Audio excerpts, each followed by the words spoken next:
Hello दोस्तों, पवन teaching centre में आपका स्वागत है। पेन पेपर हाथ में है और 10वां के ज्योग्राफी के बुक साथ में है, तो बने रहे पवन टीचिंग सेंटर के साथ। आप हम लोग आज पार्ट 4 करने जा रहे हैं, तो बने रहे पवन टीचिंग सेंटर के साथ। आप लोग एक शशि कुमार के नाम के लड़का है, वो देख रहे हैं बहुत ही ज़्यादा एक्साइटमेंट है। वो कभी कहते सर क्वेश्चन आंसर करवा दीजिए, कभी कहते सर दूसरा चैप्टर करवा दीजिए। जब भी चलेगा क्लास नहीं तो सीरियल वाइज चलेगा। ये नहीं कहिएगा कि आपको मन है तीसरा चैप्टर पढ़ने का तो तीसरा चैप्टर पढ़ा देंगे, चौथा चैप्टर पढ़ने का मन है तो चौथा चैप्टर पढ़ा देंगे। ये क्लास कंटिन्यू चलेगा। इसका खत्म होगा तो पार्ट 2 चैप्टर 2 का भी आएगा, इसी का रिविजन कीजिए, इसका भी क्वेश्चन बनाइए। इसके बाद हम चैप्टर 2 का भी लाएंगे, इसका चैप्टर 3 का लाएंगे, कंटिन्यू चलते रहेगा। और आपको क्वेश्चन ऑब्जेक्टिव क्वेश्चन उस तरीक़े से जो शॉर्ट वीडियो पर है वो मिलते रहेगा, अपलोड होते रहेगा डेली। खैर, भू संरक्षण और भू संरक्षण क्या है यहाँ तक हम लोग समझ लेते। कल मृदा को अपने स्थान से विविध क्रियाओं द्वारा स्थानांतरित होना भू संरक्षण कहलाता है। खैर, बहुत सारे क्रियाओं द्वारा मृदा को अपने स्थान से स्थानांतरित मतलब वहाँ से हट जाना है, क्या कहलाता है? भू क्षरण कहलाता है। कौन क्षरण? भू क्षरण। खैर, यह विविध प्राकृतिक कारकों जैसे गतिशील जल, पवन, हिमानी और समुद्रिक लहरों द्वारा एक प्रकार की मृदा होती है। खैर, ये क्या होती है? एक अलग अलग प्रकार की एक गतिशील जल, पवन द्वारा हट सकता है, यानी हवा द्वारा जा सकता है। जल पानी द्वारा घुल के बाढ़ आएगा तो घुल के चला जाएगा। हिमानी द्वारा, समुद्री लहरों द्वारा ये प्रकृति में मृदा चोरी करती है, यानी प्रकृति मृदा को क्या करती है? चोरी करती है, बहाकर अपने साथ लेकर चली जाती है। गुरुत्वा बल के प्रभाव से भी पहाड़ी ढलानों पर मृदा नीचे की ओर खिसलती जाती है। अगर आपको किसी बगल से आवाज़ बाहरी साउंड सुनाई दे रहा होगा तो आप मैनेज कर सकते हैं, क्योंकि यहाँ पर कंस्ट्रक्शन थोड़ा सा चल रहा है, कुछ बन रहे हैं घर, तो हम क्या ही बोले आप लोग को, तो थोड़ा सा मैनेज कीजिएगा, है ना, क्योंकि डेली वीडियो ना अपलोड करना कुछ कारण बताकर तो संभव नहीं है। तो इस थोड़ा सा हल्का सा आप क्या कर लीजिए, मैनेज कर लीजिए, कुछ से कोई दिक्कत परेशानी समस्या तकलीफ आप लोग को ना हो सके। करिए पर्यावरण समस्या में जलवायु परिवर्तन करा गुरुत्वा बल के प्रभाव में भी पहाड़ी ढलानों पर मृदा नीचे की ओर खसकती जाती है। अब मृदा क्या होता है? गुरुत्वाकर्षण हम जानते हैं, गुरुत्वाकर्षण बल पढ़े होंगे अपने 9th में, न्यूटन के 3rd ला पढ़े, उसमें पढ़े होंगे गुरुत्वाकर्षण भी बल पढ़े होंगे। क्या होता है? जो बल होता है, जो वायु होता है, गुरुत्वाकर्षण बल के कारण ऊपर के समान वस्तु कहाँ की ओर आते हैं? नीचे की ओर आते हैं। तो पहाड़ पर क्या ऊंचा है, वहाँ के मिट्टी कहाँ से की ओर आ जाएगी? नीचे की ओर आ जाएंगे। पर्यावरणीय समस्याओं से जलवायु परिवर्तन, भूतापीय जैसे भयानक स्थितियां पैदा हुई है, जिसकी वजह से अनावृष्टि या अतिवृष्टि पैदा हुई है। इसी कारण क्या हो गया? अनावृष्टि और अतिवृष्टि पैदा हो गई है। अनावृष्टि में क्या होता है? अनावृष्टि मतलब अनावृष्टि से मृदा की नमी एवं सांस्तरिक संगठन का लोप हो जाता है और धीरे धीरे मृदा शुष्क होकर प्रकृति के अपरदनकारी दूतों द्वारा भूसंरक्षित लिए जाते हैं। तीव्र वर्षों में भी मृदा का कटाव होना अनिवार्य हो माध्यम से किसी गड्ढा या खाड़ी में जमा कर दिया जाता है। और जमा करने के बाद भारत में इन भूमि का नुकसान हुआ और ये निम्नीकरण हो गए। इस निम्नीकरण भूमि का 28% क्षेत्र वन के अतिरिक्त तथा 56% क्षेत्र जल के अंतर्गत होता है। अगर ज़मीन है तो हम आपको माध्यम से बताते हैं क्या होता है। ज़मीन में मिट्टी है, मिट्टी में क्या क्या चीज़ हो सकते हैं? मिट्टी है जो अनावश्यक वस्तुओं के कारण, क्या यहाँ पर मान लेते हैं मिट्टी है, मिट्टी में क्या हो गया? मिट्टी पानी आया था पानी बाढ़ आएगा तो ये मिट्टी का यहाँ वाला सारे मिट्टी को दहा करे गड्ढा है, ये जाके यहाँ जोर कर देगा तो यहाँ का मिट्टी का कटाव हुआ। और कटाव हुआ इसी को क्या कहेंगे? भू क्षरण कहेंगे, यानी भूमि की मिट्टी की कमी को ही क्या कहते हैं? भू क्षरण कहते हैं। उसी प्रकार से अनेक प्रकारों से होता है। ऐसा में क्या होता है? इसमें भारत में लगभग 13 करोड़ हेक्टेयर भूमि का नुकसान होता है, हरेक हुआ है। और यह निम्नीकरण भूमि में कितना? 28% क्षेत्र में 56% क्षेत्र क्या चीज़ होता है? जल से अंतर्गत है, यानी जल के द्वारा मिट्टी कटाव होता है। जैसे आप यहाँ पर चित्र में देख रहे होंगे, क्या भारत वन भूमि, क्या भारत वन बंजर भूमि 10% क्या यहाँ पर जल द्वारा अपर्दित क्षेत्र, जल द्वारा अपर्दित क्षेत्र कितना है? 56%। ये पूरा है जल द्वारा अपर्दित जितना है ये सारा जल द्वारा क्या कर दिया जाता है? हटा दिया जाता है। वनों द्वारा निम्नलिखित क्षेत्र, ये कौन सी है? वनों द्वारा 28% क्या है? वन द्वारा निम्नलिखित क्षेत्र है। लवणीय व क्षारीय क्षेत्र, लवणीय क्या है? लवणीय क्षेत्र जहाँ पर कृषि नहीं होगा, क्षारीय क्षेत्र है। यहाँ पर वायु द्वारा अपरदित क्षेत्र, ये क्या है? वायु द्वारा, यानी कि वायु द्वारा मिट्टी को क्या किया जाता है? हटाव हो जाता है, कटाव हो जाता है, वो वाला क्षेत्र है। तो भारत में क्या चीज़, सारे भूमि इस तरीके से क्या चीज़ होते जा रहे हैं? बंजर होते जा रहे हैं, जो कि हमारे लिए बहुत एक बड़ा समस्या, तकलीफ, परेशानी और का सामना करना पड़ेगा आने वाले समय में। शेष क्षेत्र या तो लवणीय और क्षारीय स्थिति में है, या तो मानव क्रियाकलापों के निम्नीकृत हो गया है, और बाकी जो बचा जो लवणीय है हो गया, यानी कि उस पर खेती नहीं किया जा सकता, क्षारीय हो गया, और या तो और कुछ उससे बचा तो उसमें मानव क्रियाकलाप के द्वारा निम्नीकरण, यानी मानव ऐसा काम किया है, वहाँ का मिट्टी लेके घर बनाने के लिए मिट्टी काट के लेके चल गया भरने के लिए, तो भी क्या मिट्टी का क्षरण नहीं हुआ। वनोन्मूलन, वनोन्मूलन मतलब क्या होता है? वनोन्मूलन समझते हैं कि वनोन्मूलन क्या होता है, जो समझिए। वनोन्मूलन यहाँ एक छोटा सा भूभाग है जहाँ पर बहुत सारे क्या लगे रहे? पेड़ पौधे लगे हुए। कौन पौधे? पेड़ पौधे। यहाँ पर क्या है? इस तरीक़ा से पेड़ पौधे लगे हुए हैं,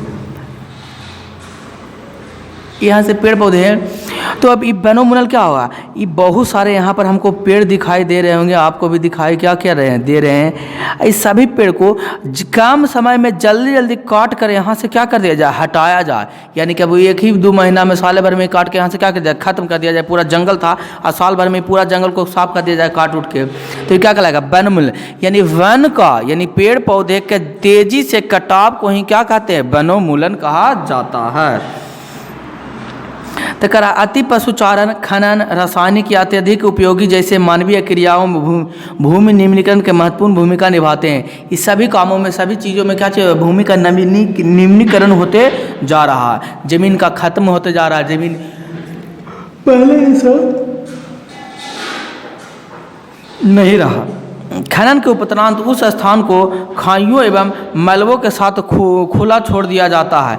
इसके कारण झारखंड, छत्तीसगढ़, मध्य प्रदेश जैसे राज्यों में भूमि निम्नीकरण हो जाता है। खाइयों से मतलब कुछ ही, जैसे देखिए यहाँ पर ही कारखाना, यहाँ पर ही क्या खोजा गया? यहाँ गड्ढा खोजा गया, यहाँ पर गड्ढा खोद के कोयला निकाला गया, और कोयला निकाला गया, यहाँ पर ही गड्ढा को छोड़ दिया। अब क्या होगा? बरसात आएगा, बरसात के मौसम में तो बरसात ही आएंगे, ऐसा इतना सारा गड्ढा पानी कहाँ जाएगा? गड्ढा में जाएगा। इस आस पास के जितने मिट्टी जो धोबा के कहाँ भर जाएंगे? गड्ढे में भर जाएंगे। इस प्रकार से भूमि का क्या हो गया? भूमि का ह्रास हो रहा है। ऐसा ज़्यादातर कहाँ देखा जाता है? झारखंड, छत्तीसगढ़, मध्य प्रदेश जैसे राज्यों में भूमि निम्नीकरण इस तरीक़े से हो रहा है। उड़ीसा वनोन्मूलन के कारण भूमि निम्नीकरण का शिखर हुआ है। कारण उड़ीसा वनोन्मूलन के कारण भूमि का क्या होता है? निम्नीकरण का शिखर हुआ है। इसी प्रकार गुजरात, राजस्थान, मध्य प्रदेश और महाराष्ट्र जैसे राज्यों में अति पशुचारण ने भूमि के स्तर को कुप्रभावित किया है। पंजाब, हरियाणा और पश्चिम उत्तर प्रदेश से अधिक सिंचाई से भी भूमि का निम्नीकरण होता है। भूमि के अधिक सिंचाई के कारण भी भूमि का निम्नीकरण होता है, जिससे भूमि में हुम्स खत्म हो जाता है और वह पैदावार में क्या करने लगेगा? कमी आ जाएगा उसके पैदावार में। तो कहा जाएगा कि भूमि का क्या हो गया? क्षरण हो गया। अति सिंचाई में जलाक्रांतात, वाटर लॉगिंग की समस्या पैदा होती है।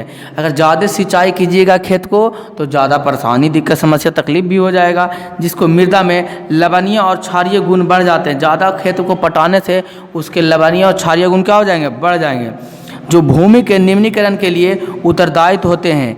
खनिज आधारित उद्योग में सीमेंट, मृदा बर्तन, मूर्ति निर्माण में चूना, पत्थर, खड़िया, सेलखड़िया के पीसने से वायुमंडल में धूल विसर्जित होती है, जो धीरे धीरे भू पर परत के रूप में जम जाती है और मृदा के जल सबसेशन को क्षमता को कुप्रभावित करती है। उद्योगों को निकलने वाली अपशिष्ट पदार्थ भूमि में जल को दोनों की ही प्रदूषित कर देता है।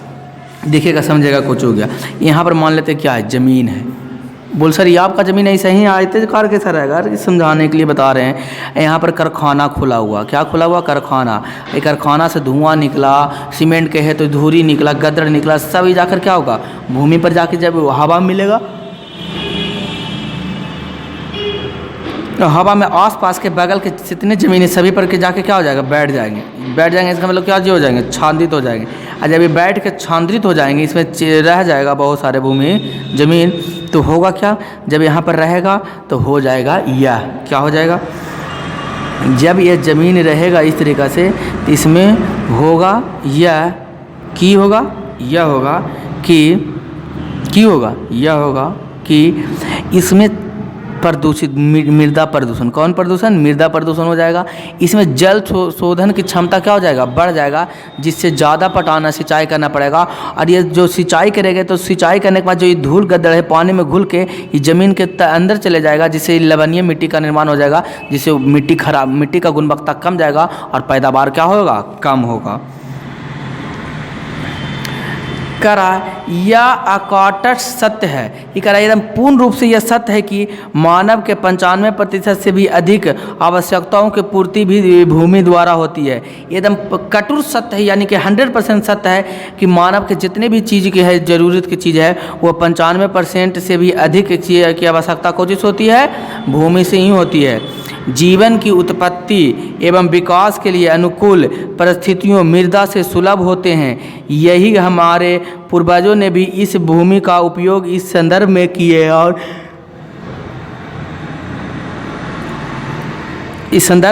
और उनकी सतति के रूप में वर्तमान पीढ़ी भी लाभान्वित हो रही है। इतना ही नहीं, भावी पीढ़ी के लिए यह आधार स्तंभ बनी रहेगी। भोजन, वस्त्र, आवास जैसे अनिवार्य आवश्यकताओं की आपूर्ति अतिरिक्त मानव में जो अपनी लिप्सा बढ़ाई उसने भूमि का निम्नीकरण होते जा रहा है, ही साथ साथ बढ़ावा देने वाली प्राकृतिक ताकतों को बढ़ावा मिल रहा है। अब क्या हो भूमि का निम्नीकरण? हमारा जो क्या हो कि हमारा 90 से 95% जितना भी चीज़ हम लोग उपयोग करते हैं, आवश्यकता होता है, हमारा संसाधन है, वो सब कहाँ से प्राप्त होता है? भूमि से। खाना से लेके, कपड़ा से लेके, पहनने से सारा चीज़ भूमि से ही प्राप्त होता है। और भूमि का क्या होते जा रहा है? धीरे धीरे ह्रास होते जा रहा है। हम लोग आबादी बढ़ने के कारण घर बनाते जा रहे हैं, घर बनाने के कारण वहाँ भूमि पर खेती होना चाहिए था, तो वहाँ पर कभी घर है, मकान है, जिसके कारण भूमि में कमी आ रहा है। अब भूमि में कमी आने के कारण आने वाले समय में लोगों को बहुत सारी दिक्कत परेशानी समस्याओं का सामना करना पड़ेगा, जिससे उन्हें खाने की प्रॉब्लम, समस्याएं और अत्यधिक समस्याओं का सामना करना भी पड़ सकता है, कर रहा है। अतः भूमि निम्नीकरण आधुनिक मानव समस्याओं के लिए एक विकट समस्या है। अब भूमि का निम्नीकरण एक बहुत बड़ी समस्या है, इसका संचालन हमारे लिए चुनौतियां हैं। अगर देखेंगे तो भूमि को बचाने के लिए, मिट्टी को बचाने के लिए, सॉइल को बचाने के लिए ने बहुत सारे क्या चीज़ NGO चल रहे हैं, जिनके द्वारा सतगुरु के द्वारा भी एक NGO चलाया जा रहा है, सेव द सॉइल, मिट्टी को बचाओ। आप जाके नेट पर सर्च मारिएगा या यूट्यूब पर सर्च मारिएगा तो आपको पता चल जाएगा कि भूमि को बचाने के लिए लोग पूरे विश्व में कितने तरीके से कार्य किए जा रहे हैं, क्या क्या किया जा रहा है ज़मीन को बचाने के लिए, कौन कौन से परिस्थितियों को गुजरना पड़ रहा है, कौन कौन से देश को चुनौतियों का सामना करना पड़ रहा है भूमि को बचाने के लिए। निम्नीकरण आधुनिक मानव समस्या का एक विकट समस्या है। इसका संचालन हमारे लिए चुनौती है, इसको संचालन को रोकना हमारे लिए बहुत ही चुनौती है कि किस तरीके से रोक सकें। किंतु शिद्रिल को अनुच्छन रखना है तो चुनौती स्वीकार करते हुए संरक्षण पर ध्यान देना होगा। अगर हम ज़मीन को इस तरीक़े से, पृथ्वी को इसी तरीक़े से बनाए रखते हैं तो भूमि को क्या करना पड़ेगा? अच्छी तरीक़े से भूमि के संरक्षण पर ध्यान देना होगा। संरक्षण के विधि तरीके को हो सकते हैं जो मानवीय क्रियाकलापों द्वारा अनुप्रयोग में लाए जा सकते हैं। फसल चक्र द्वारा मृदा के पोषित स्तरों को बरकरार रखा जा सकता है। गेहूँ, कपास, ज्वार, आलू आदि के उगाने से मृदा में ह्रास क्या हो जाती है? मृदा में ह्रास हो जाती है, उत्पन्न हो जाती है। इसमें तिलहन दलहन पौधे की खेती में उपयुक्त पर्याप्त किया जाना चाहिए। अब क्या फसल चक्र आया था, फसल चक्र क्या है उसके समझाइए हम कि देखिए फसल जो पढ़े हैं उसको हम समझा देते हैं।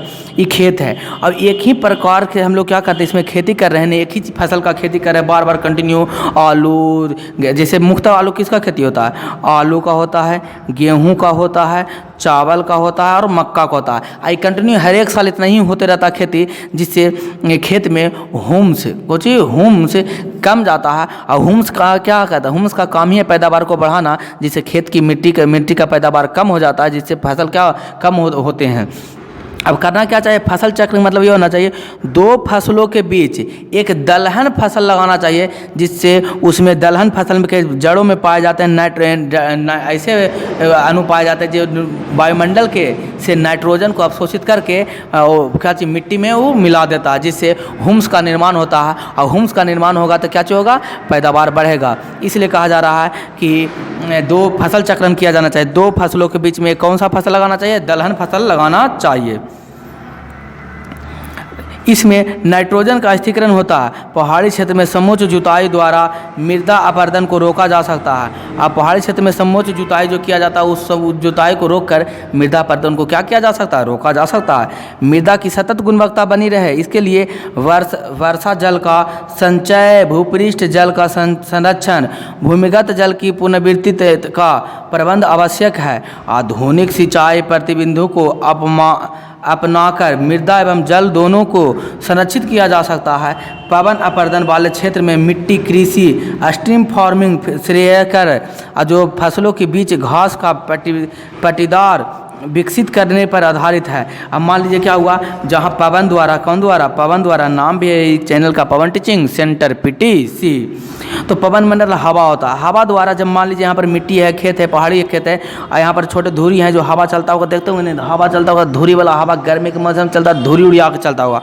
और सही क्या होता है, धूरी उड़िया के चलेगा तो जो वहाँ पर धूरी है तो क्या होगा, साइड हो जाएगा, वो कहीं और चल जाएगा। तो इससे धीरे धीरे मिट्टी का क्या हो जाएगा, कटाव होते चला जाएगा। और जब मिट्टी का कटाव होते चल जाएगा तो ये मिट्टी भूक्षरण कहलाएगा। इसको रोकने के लिए क्या करना पड़ता है, यहाँ पर घास लगा देना चाहिए। तो घास लग जाएगा तो क्या हवा चलेगा तो धूरी उड़ेगा, नहीं उड़ेगा। तो इसके बीच में क्या करना चाहिए, घास की खेती करना चाहिए।